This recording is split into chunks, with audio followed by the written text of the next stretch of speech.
Hey, welcome to the show. Before we get started, this interview is actually from October 2022. I had the pleasure of interviewing Robin just a short time after he moved on from his very well-known role as the head of media and video at the Defiant. Robin is one of the most admirable people I've had the privilege of getting to know and working with on a number of projects. Few probably know that he built the Defiant YouTube page from zero to more than 100,000 subscribers in less than a year.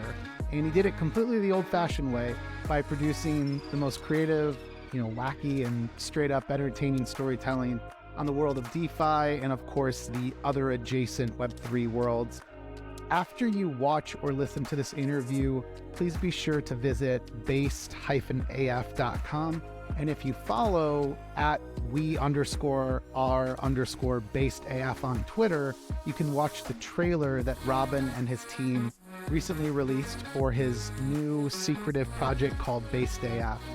I honestly have no idea what to expect from it, but Robin has a history of using his creative abilities to make interesting commentaries on matters often relating to the crypto space, while also using the most new and experimental tools and protocols to entertain us. And so I hope you check out BasedAF and hope you enjoy the show.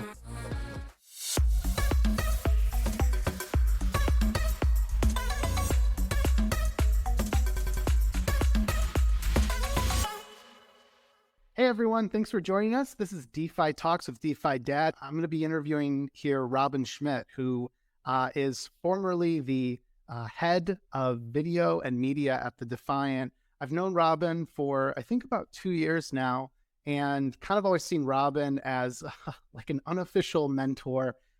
He is, I think, one of the most respected content creators and creatives in the Web3 crypto DeFi, whatever you want to call this space. And so Robin recently had mentioned that he'd been thinking a lot about the creator economy and crypto. And so I want to talk with him all about that intersection today. So on that note, Robin, welcome, man. How are you doing? I'm good, man. You're just making me nostalgic here, remembering how this all began, like DeFi Summer 2020. You were the man. I don't think you realize quite how much you were the man making yield farming make sense. And you were one of the first people making content about it, and people were following you on Twitter and following your explorations on that. And so when we had a chance to work together on DeFi 101, I was like, there's nobody better to help kind of teach people what this is going to be. So you wrote scripts for us, and then we kind of take those scripts and turn them into something that we could shoot quickly. But yeah, man, like, you don't do yourself an injustice here. You were one of the early people to this space. And I think you've come out of this not really having changed. What happened in 21 hasn't changed you. You are still the same person that you were. You're still the same DeFi dad. And that's to your great credit, because I think a lot of people did change and saw lots of big numbers and saw lots of success, and now dealing with the repercussions of that. You're not one of them. I appreciate that. And it's funny, like, this is part of the reason we're having this conversation. I think that, we've seen as creatives in this space, storytellers at the end of the day, we've seen the rise from everyone looking at us like we're a bunch of crazies to be interested in DeFi, thinking that, I remember in 2020, people thought it was a bubble at the time, all the way back in 2020. And it would go on to grow that much more. But one of the things we'll talk about here now is I want to cover how you think about the incentives as a creator and how Web3 can potentially improve those alignments of incentives, but also how it can also corrupt you. It hasn't solved everything. I think, we've seen that, the inclusion of tokens, NFTs, and everything else under the sun that is an application of Web3, it can lead to just the same sort of poor incentives. It can lead to bad behavior. It's just using like a newer technology.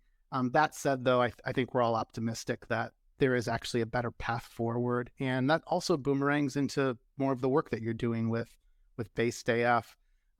So Robin, do you want to kick off with a bit more about your background? Just brief history of, all that you've been involved with, from film to music videos to what you do today. Well, yes. Way back in the mist of time, we're talking 1999 here. A young Robin was obsessed with film, but didn't think film was a career he could actually embark on, and got an opportunity to work at a company where they had a camcorder. Oh. But the thing that made this all actually possible was there was an iMac. And an iMac back then was this big bulbous thing with a big ass on it, big round ass, beautiful thing, very poorly powered by today's standards. But the thing it could do was it could edit video. So you could plug your camcorder in via a Firewire cable, stream video out, capture it onto a hard drive, and edit it. This blew my mind, because suddenly you had access to filmmaking tools, Final Cut Pro 1. It was janky as hell. Most of it didn't work. It was a terrible piece of software, but it was on a Mac, and it had that feeling of creativity, because Macs were where creative work happened. So I was a Mac head at the time, and I turned that into a desire to be, funnily enough, a TV presenter. So I put together a TV show that I tried to sell to broadcasters, shot a pilot, dreadful, absolutely dreadful. But in the process of that, I met a guy who had a camera, and he had a bunch of snowboarding footage. And I cut together a reel out of his snowboarding footage, because I taught myself how to edit, and it was actually really good. We took it to the ski show in London, and somebody there saw it and said, "I'm making a film this winter. Do you guys want to come out and make it with me?" So it's one of those random encounters. Just showed him the film on the screen of this camera. So it's like tiny little screen. We just showed him the editing and everything.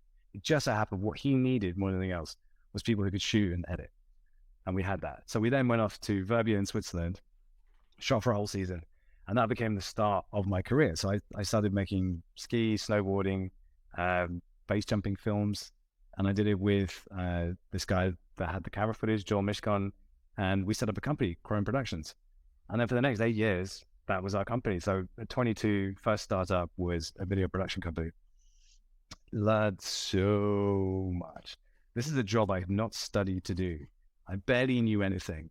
But what's interesting about it is that we were creators in a way the creators are now. It's just there wasn't YouTube back then. There wasn't a way to monetize your passion for this stuff, except by going and making crap videos and trying to persuade someone that you could make better videos if they gave you a bit of money, and then like just working your way up. And then like the budget's got a bit bigger. You could buy, have slightly better cameras that you could rent. So we just worked our way up, music videos, stream sports. Then we got into TV, and then we got into kind of commercial stuff. We did a bunch of wedding films, which horrible, like just horrible. Extreme sports was our bread and butter. And again, this is before YouTube and before GoPros.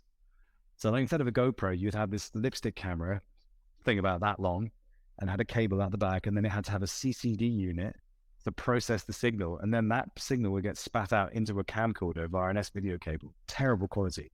And like if you pointed it at the sun, you'd have this massive white bar, which is like, that's cool, bro. Cool. Like I think the resolution was like 280p or something. It's just insane. Like if you put that frame on like a 4K video, it'd be like this big. Utterly insane. But but stuff like that. And then if you had head cam stuff, you'd have to have a camcorder here and then a bag of sugar here on the helmet to balance it out, because it was so heavy. Utterly stupid. So I worked my way through all of that. I left that company after 8 years. It's still going, amazingly enough, doing amazing work now. So it's kind of nice to see the company we started had the legs to last 25 years, which is, it's just insane. And then kind of worked my way into YouTube in about 2012. So I started doing YouTube then, doing some comedy stuff, and we went viral almost instantly. It was bizarre. We just kind of tapped into something, and we did 15 videos on one character that we'd made, and then 15 videos of another thing that we'd done. And then we just stopped because I had kids, and it was just impossible to see ourselves doing that as a career because there was no money in it. And then I shot a feature film in 2016. And then I think that's basically when things got real, because we had 2 kids and the stuff I was doing a lot of comedy stuff, comedy commercials. It just wasn't really consistent enough. So we made the kind of decision to move to Holland. And that's where I started doing TV commercials and started doing really soulless consumer products like an air fryer or a vacuum cleaner or a coffee machine. And like tons of money, tons of budget to do these films, but just soulless. And you'd have to get them tested by teams in Poland and Germany and Japan, and like everyone has their little piece. And by the end of it, you're just like, well, this is not a film. This is a collection of images that have no soul.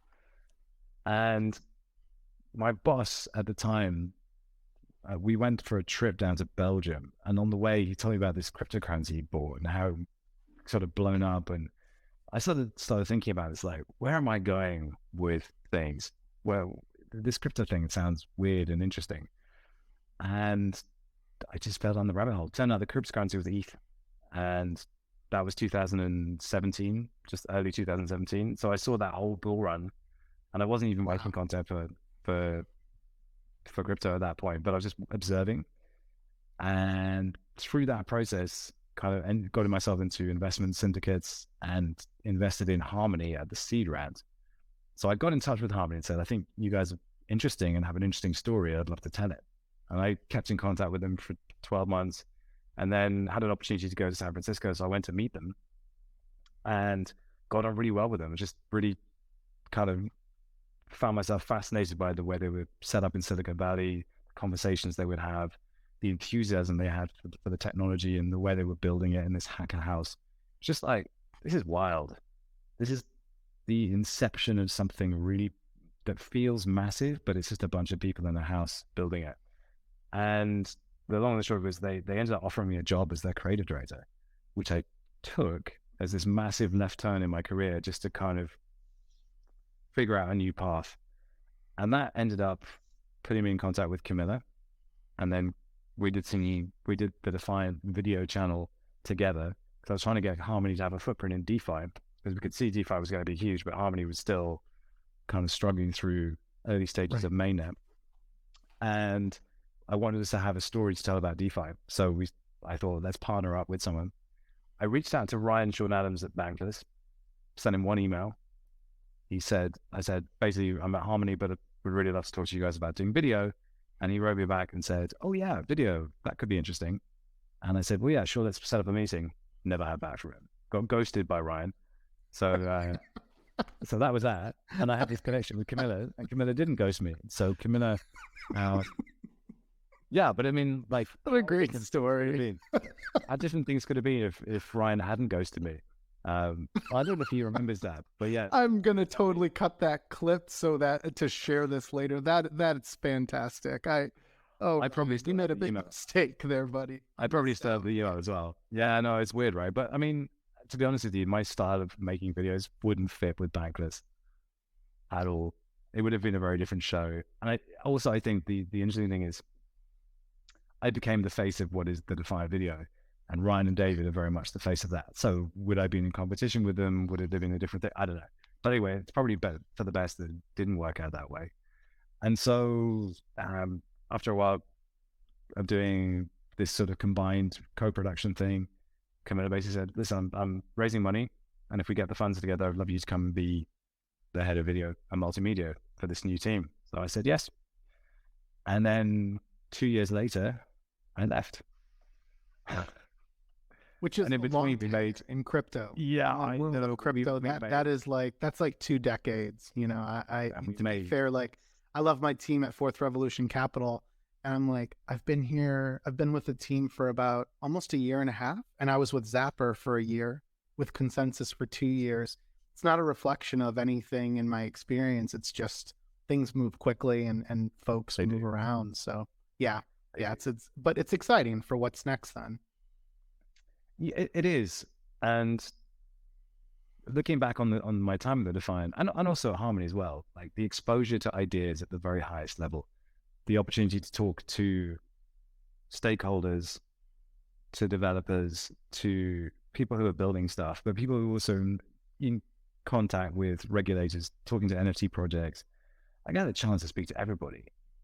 And that was really, really valuable. because what you have in that privileged position of being an interviewer is you just have a ringside seat to the best ideas, and not all of them are good, but some of them might be ahead of their time, some of them might be behind their time, but you have the opportunity to do that because you've built an audience. And the weird thing about the Defiant is that we got it up to kind of 117,000 subscribers, and that was through a very pumpy time as well. So it's probably not a fair reflection of the median for all of that, but at the same time, it was, with us and Bankless, we were kind of the only two places where you would get this particular type of content. And then a whole bunch of other content creators grew up around it as well. But we had that audience, and we had enough prestige in the brand to get good people and have a really good conversation with them. And there were so many memorable moments. But also we got, I had to, in our kind of highest points of output, we were doing 6 videos a week. We were doing a show with Real Vision, but that was always like, you had to be on point for the Real Vision show.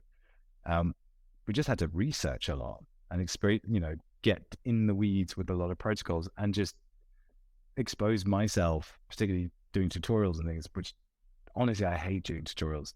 It's not my happy place, but forced me to go in deep, understand a protocol, understand how it works. And that was always really good fun because you could sometimes see that they weren't going to work. But also, I mean, I'm pretty optimistic in everything that I do. And like, I just got to see some really funky, quirky stuff. And that was sort of the best of DeFi, just these weird experiments to see where they would go. Yeah, I know with tutorials, it can be a little bit overwhelming at first when you're starting to dig into something new. But then as you dig further, once you figure it out, you actually, if anything, start to notice these trends across all these different protocols and applications. And I think something for me that has been a little bit of a letdown in the past year is just doesn't feel like there's been really much new. It's always like a regurgitated form of something that already exists with a slight tweak. Now, I think the bear market is for more innovative stuff to start to get created for the first time, which will hopefully then drive, new applications, a richer sort of application ecosystem that will be interesting for the next, new set of Web3 DeFi users. But no doubt we've been in somewhat of a repetitive cycle. One thing I want to go back to before we talk specifically about the creator economy is, so when you were shifting gears to go work at Harmony, you mentioned having kids.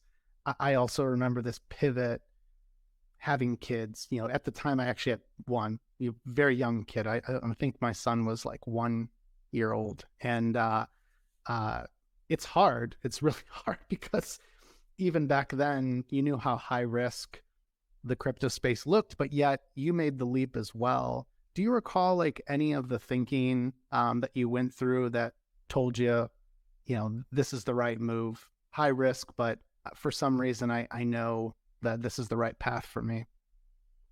Oh yeah, for sure. I was working at a production company, like I said, basically working as a studio director. So I would shoot the projects they would put in front of me. And like I said, on paper, they looked amazing, but it was just grinding me down, soul destroying me. Because I would turn up and I would do the best job that I possibly could, but like there was just nothing creative about it. You're just filling in boxes on a sheet going, we need this shot, we need this shot, we need this shot, we need this shot for Poland, we need this shot for France, we need this shot, And after a while, that just becomes horrible, at least for me. For some people, I think there would be plenty of joy to be found from that. But I've been doing this job for a long time, and the things that I enjoy are sort of pushing myself and testing myself to see creatively what I can come up with. And I think that was probably present in the Defiant videos, particularly the Defiant Weekly, where we just come up with some insane, stupid idea.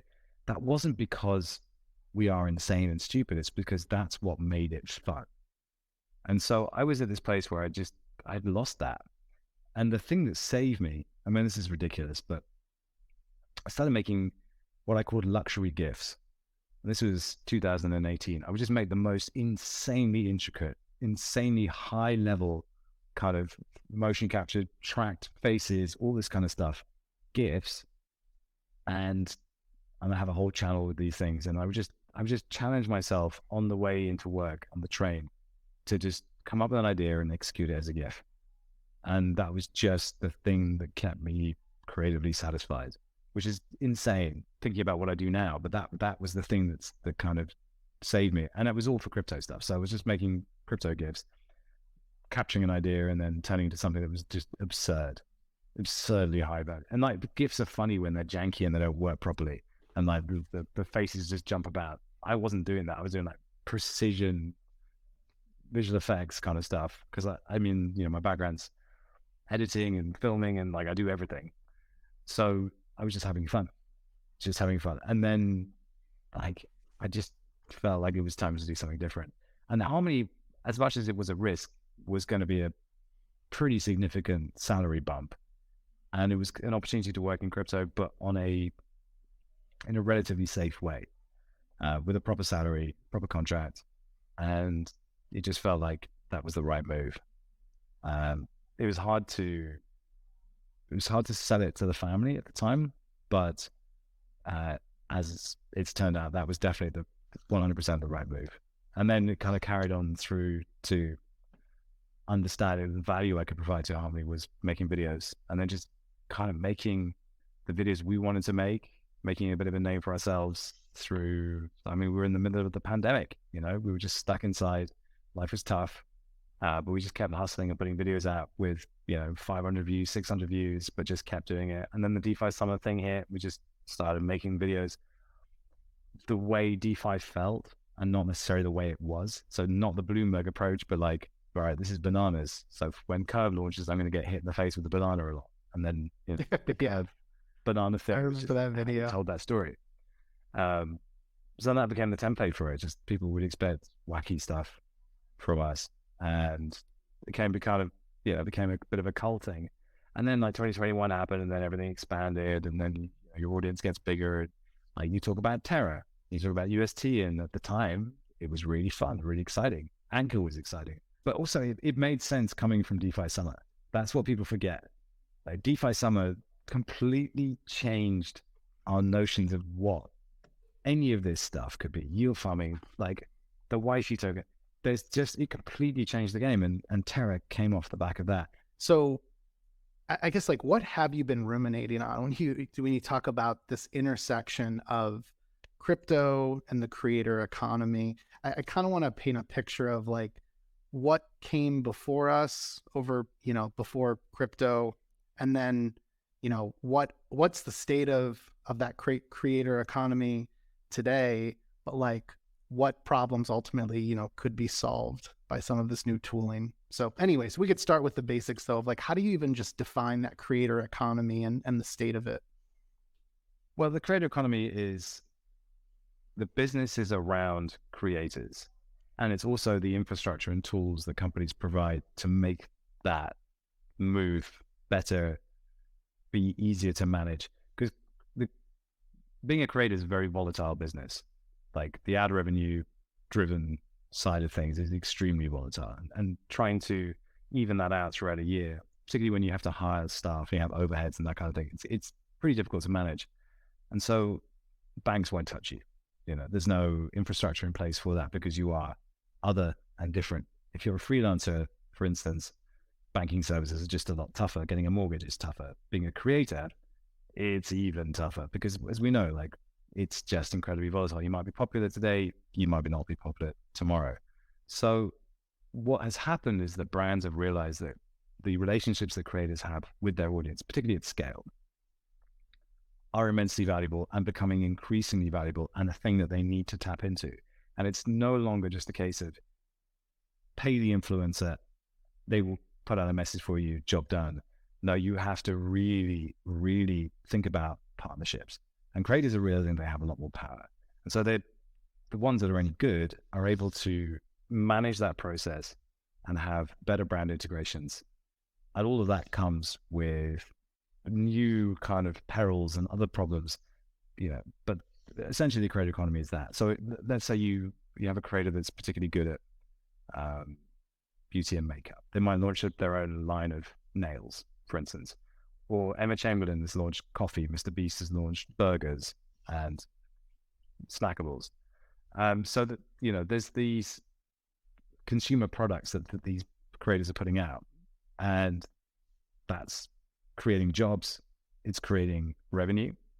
That's part of the economy. And then there's other services out there that enable them to make views go further, be seen by more people. Translation services, so you can get your video translated for a Brazilian audience, for instance. That's all feeding into the creator economy as well. So that it's estimated around 100 billion. I have no idea how that estimate has been put together. It's a pretty broad estimate, and I think it's probably skewed for one simple reason, which was, I don't know if you remember, but there was this disease called COVID, and it was like it forced everyone indoors, and then they all became creators. Do you remember that? So there was this boom in the creator economy when everyone was creating, and that's how we received the world. That stopped. So a lot of the things that sprang up to cater to that in this very strange bubble are now struggling because the volume has dropped off. And doesn't that sound familiar? If you come from crypto and Web3, that sounds very familiar. It doesn't necessarily mean that the creator economy is dead, far from it. But if you're looking at an ad-based revenue system and looking at the macroeconomic conditions, the two things do not add up. So as much as I'm positive about the creator economy and the relationships between creators and brands, and where there could be some really interesting opportunities there, I think it depends on the niche you're in and the sector you're in. And also, you just need to be a really good creator. That's another thing that's really exciting about this space, is that YouTube and Netflix particularly has changed the game. YouTube has also changed the game. And what you're seeing now is this new kind of class of content consumer that is simply bypassing TV completely. It just doesn't spend any time there. And also never had a Facebook account. So it doesn't have that social media grooming that we had, but just consumes everything in a very different way. What has happened is that everyone's copied Mr. Beast. So they're going, okay, here's a suitcase full of cash, and I'm just going to shout at you for the next 10 minutes so you don't click away. And that's going to be how guys subscribe. We're going to throw $1 million into the ocean and watch sharks eat it. And then I'm going to cut out the sharks and turn them into money stakes. Amazing. So, you know, that just gets exhausting after a while. Unless you've got ADHD or over sucranated or whatever the word is, that's going to be really hard to watch. There is a new trend coming where people are looking for more human connections with people who aren't just copying everybody else. It's funny that's how many similarities there are between YouTube and like everything in crypto. Like everyone just forks the greatest idea or the latest idea and does subpar copies of it until the idea is exhausted. But there's this move towards more kind of empathy with creators and also better storytelling. And this is like, comme ton papa. It's time. So I'm very excited about that. So that's kind of the overview where we're at with, at least on YouTube. Like I can't speak to OnlyFans and Instagram. Like I mentioned OnlyFans because it's, of all the platforms, it's probably the one with the fairest relationship with its creators, and also the one where there's just a staggering amount of money being made by the top creators. It blows my mind. Absolutely blows my mind. There's one in particular called Amaranth, who is not far off what Mr. Beast is doing. And this is an OnlyFans creator. How? It's insane. At least in the world that I grew up in, that's how we thought about artists. There was this like meme of like the starving artists. You fast forward to today, for someone who has a YouTube channel, they could be making, you know, massive amounts of money if they've got hundreds of thousands or millions of subscribers. You know, someone like Mr. Beast has figured out seemingly how to monetize literally everything about what he does. And so, yeah, it feels like you have these same cycles of behavior, but you've got new and shiny toys. The new and shiny toy over the last 10 years was YouTube and Instagram and every other sort of social media platform. Now we have it started to incorporate some of this Web3 tooling, which in the case of NFTs, that's, that was really what all of our attention was on in 2021. YouTube's an interesting one because they're sort of slowly becoming super powerful again.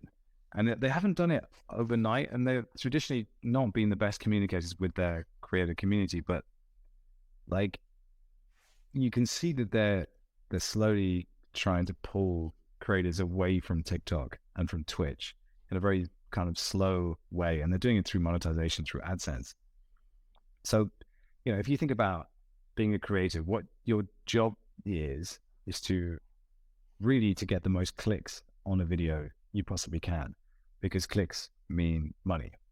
And so, you're fighting for attention, so make the most attention grabbing content you can.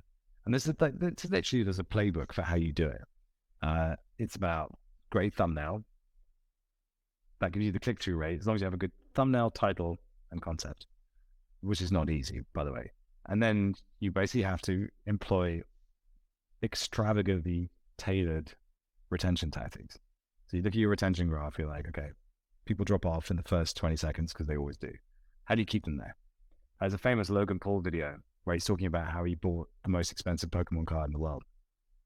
He also has probably one of the most talented editors on YouTube in the world. So that combination, big story, big personality, great story, and then a great editor.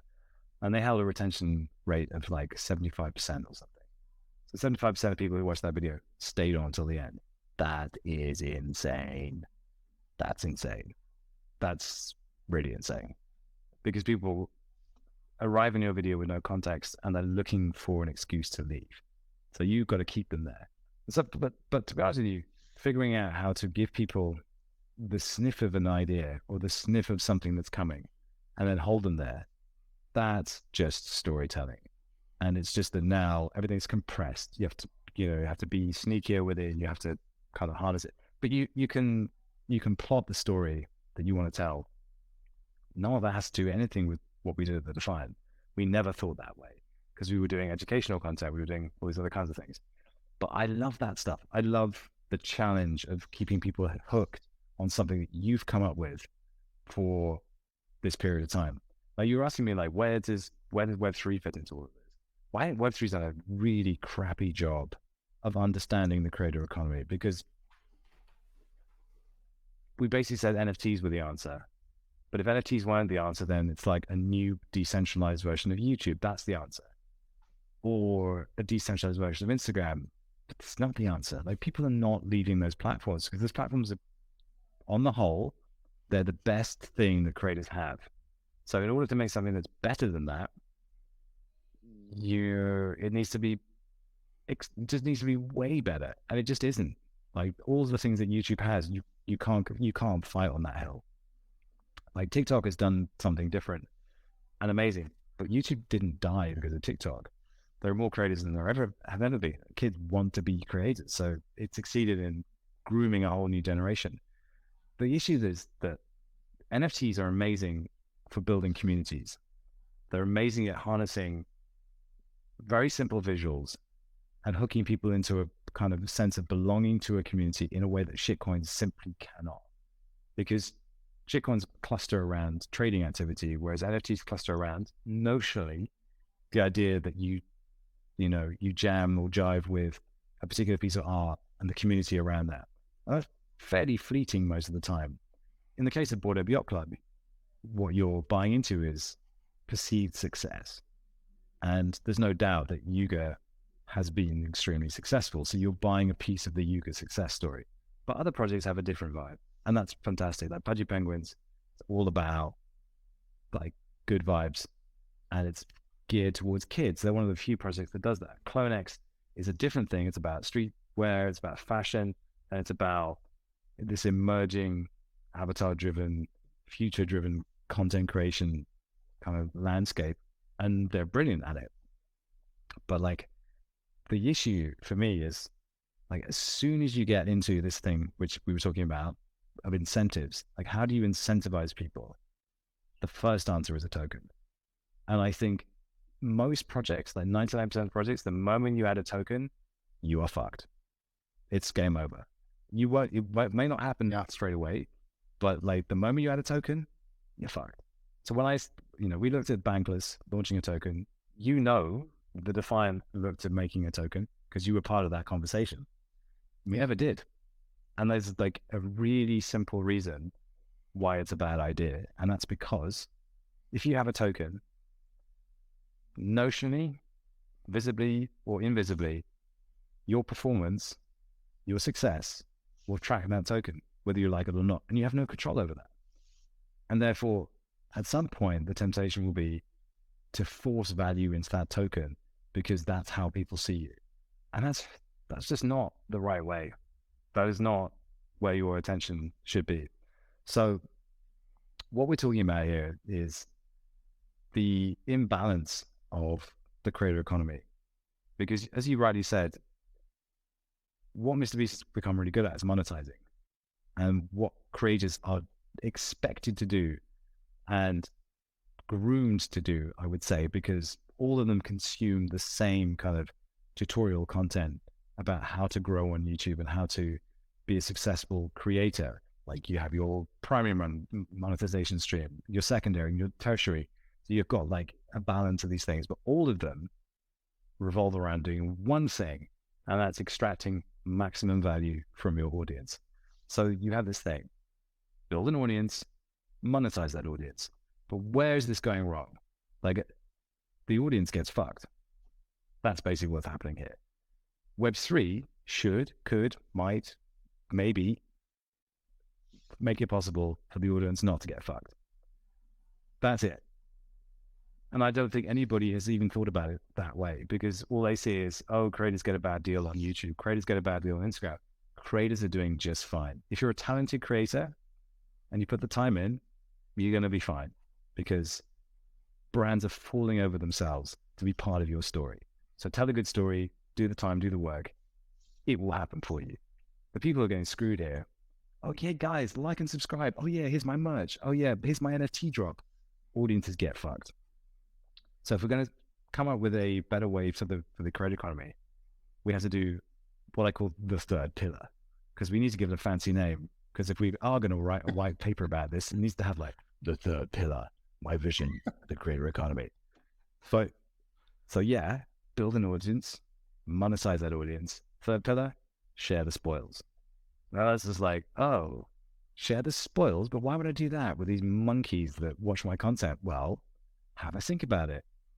Why would you want to share this hard-earned cash? You've got your mansion, you're doing this walk-around video of your big house. Like, because people fall away.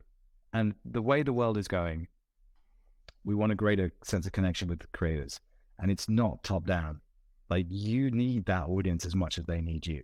And why do they really need you? I don't know. And I think there just needs to be a lot more kind of precious about that relationship, and not just seek to extract value from it.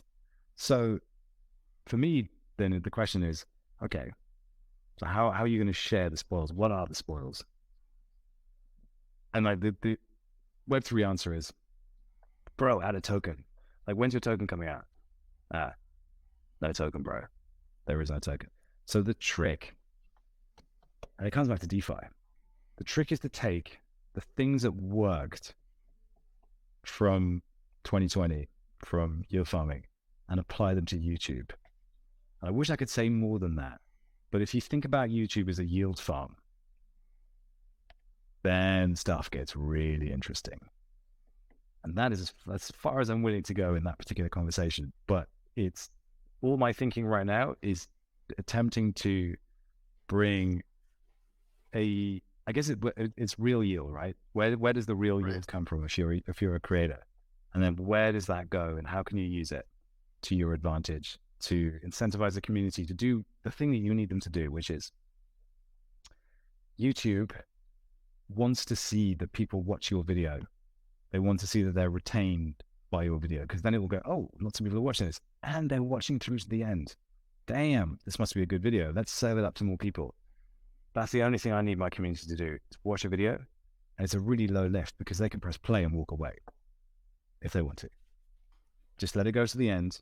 Maybe but that one thing, our retention, I want to be at 90% retention in the first 4 hours of a video. And if I can do that, I can go viral. And if I can go viral, then I can scale fast. And if I can scale fast, I can build pillar 3. And building pillar 3 is the only thing that matters. So that's it. And that is, honestly, that's the reason why I want to do BasedAF, because the kinds of stories that I want to tell and the way I want to tell them are geared to meet the demands of, what people expect from top creators. Because I think we can make a video every bit as good as a Mr. Beast or a Logan Paul. That bit, I don't have any struggle with. Maybe 2 years ago, before I started putting my face on camera, I might have struggled with that. But now I'm like, I'm fine. I can do this. We need to make great videos. We need to make ideas that you just have to watch.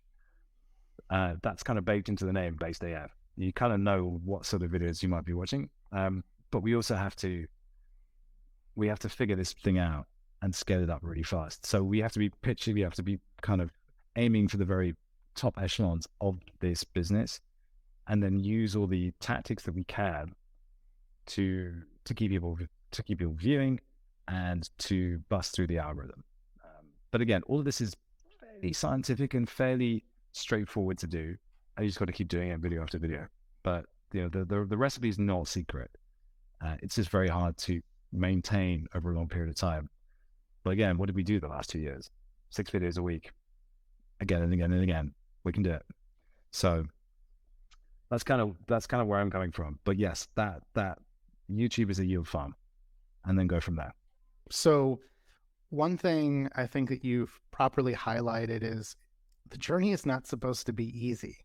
It's supposed to be hard. Life is not supposed to be, one milestone after another without any sort of effort, time, and essentially practice. I think at the end of the day, that craft of creating 6 videos in a week or 1 video, whatever it is, whether it's you creating an editorialized video or it being more of an interview, it's all practice. And you have truthfully been practicing this now for, let's say 20 years, and more specifically being in front of the camera nonstop for the last several years since you've been in crypto. And it's funny, there was an interview that you did right sometime near the end of your tenure here at the Defiant. It was a more recent video. I remember you were interviewing someone who owned a Bored Ape. They work in LA. They had the Bored Ape over their face. Yeah. His suggestion was that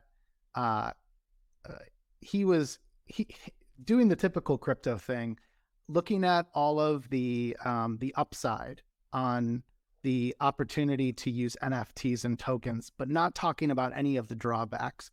He said something to the effect of, NFTs as profile pictures democratize your ability to be yourself, get in front of the camera, tell a story, not have to worry about the insecurities of your looks. And it was kind of a nice story he was telling, but here's where I disagree. It was capped off with, because anybody can do this.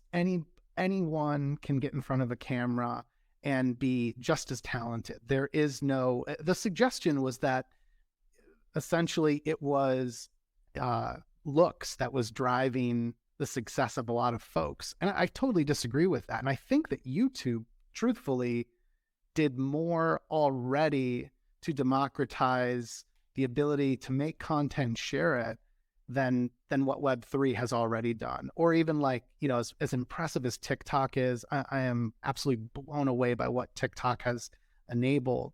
But YouTube seems to still be where great storytelling lives. And that's going to be the challenge for Web3 is the end product. Let's say right now there's a lookalike product to YouTube called LensTube. It uses some new Web3 building blocks like Lens Protocol, which basically means I own my followers and I can port those followers with me if I go anywhere that uses the Lens Protocol. That said, LensTube, although it looks a lot like YouTube, it's going to take a very long time to create deep content liquidity so that folks can get on there and say, everything I need is here. Great storytelling lives on LensTube. And it looks, again, exactly like YouTube.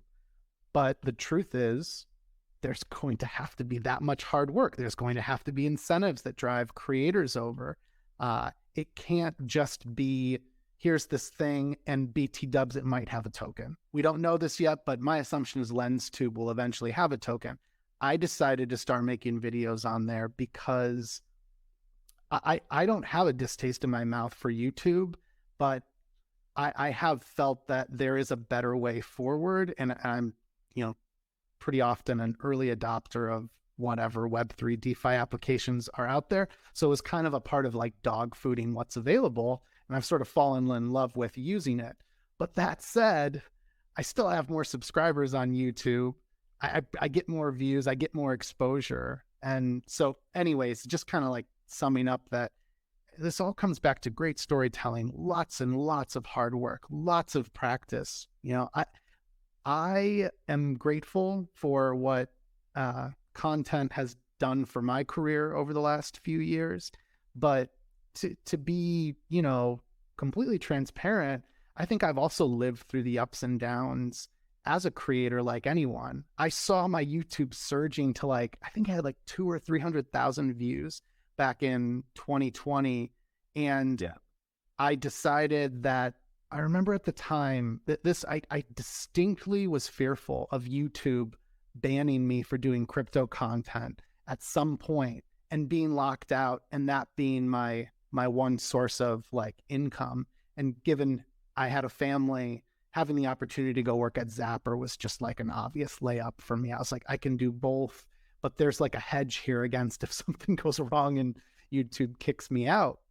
With LensTube, I'd like to think if LensTube existed back then, I'm not sure that I would have followed that path. There might have been an opportunity to say, this is more censorship resistant or less likely to kick me out. But anyways. Yeah, it's the algorithm that's the problem, but it's also the algorithm that is the game.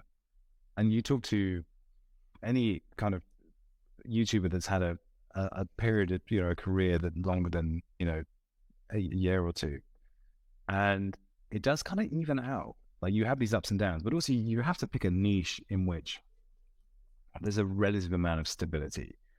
So Linus Tech Tips, like tech is always changing. There's always a story. And MKBHD is the same thing. Like there's always a story. He's been going, it was the creator of the decade, and he doesn't need to be interesting.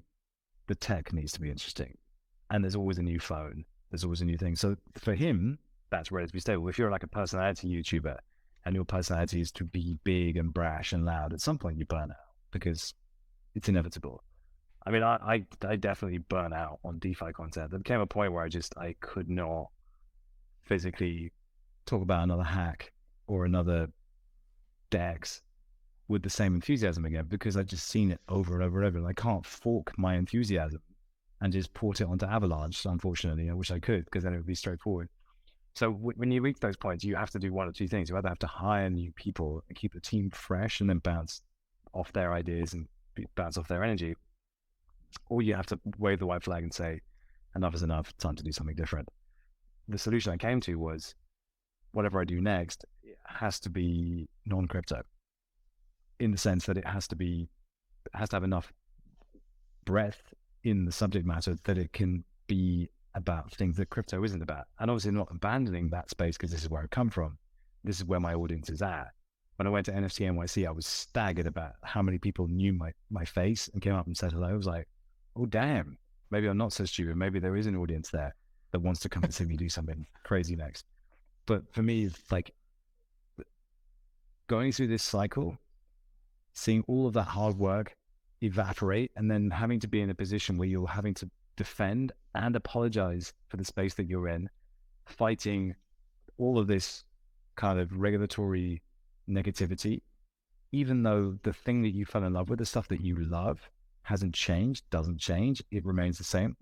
It's just not a battle I want to fight. So for me, the most logical next step was to look for something which was had a long tail into the future, had enough kind of breadth in it to keep things interesting so we could pivot to things that maybe crypto, maybe non-crypto, but also was a big enough story that it would really capture a large audience so I could build this pillar 3 thing, because my pillar 3 doesn't work at a small scale. It works at a large scale. So, so that for me was the metaverse, and this idea of the future of the internet, all of that stuff. And the great thing is I don't have to be right about the metaverse. All we have to do is write about the metaverse, because the content speaks for itself. And of course, we have a built-in pantomime supervillain, which is Mark Zuckerberg. So there's always something to talk about. Actually, right now, it's MetaConnect. So there's a big kind of meta conference going on. I'm doing this instead. That's how much I'm dedicated to the cause. But yeah, all sorts of interesting things. So when we talk about BasedAF, which is my new venture, we will be the morons of the metaverse trying desperately to make sense of it and see where it goes. Creators are still thinking in the context of Web 2. And so everything that you've done, anyone else, that's been a creator exploring how to use these new tools, they're thinking about, how can I do what I was doing in Web 2 the same, if not better?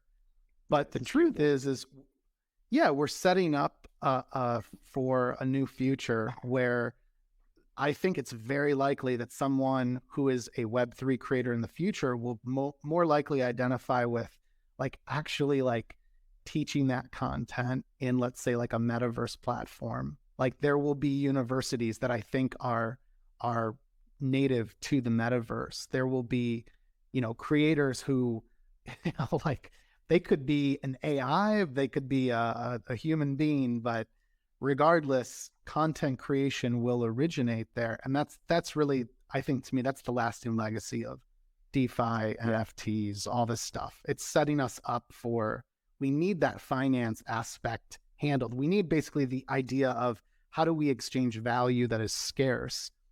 Yeah, absolutely.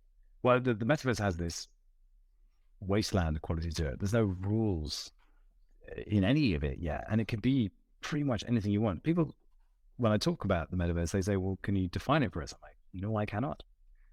And that feels like I should know. But the more I investigate it, the less obvious it becomes what it is. And it could be through VR, it could be through AR, it could be through, I spend a lot of time in Zwift. But what I think is really important is that the perception we have of the metaverse is dehumanizing. And it's mainly dehumanizing because of Facebook and Zuck. But that's not the vision he has for it. He may be very clumsy in expressing it, but there's a lot of things where I listen to what he has to say. I'm like, that actually resonates with me much more than some of the Web3 metaverse conversations I've seen. But that's the kind of broad vision of it.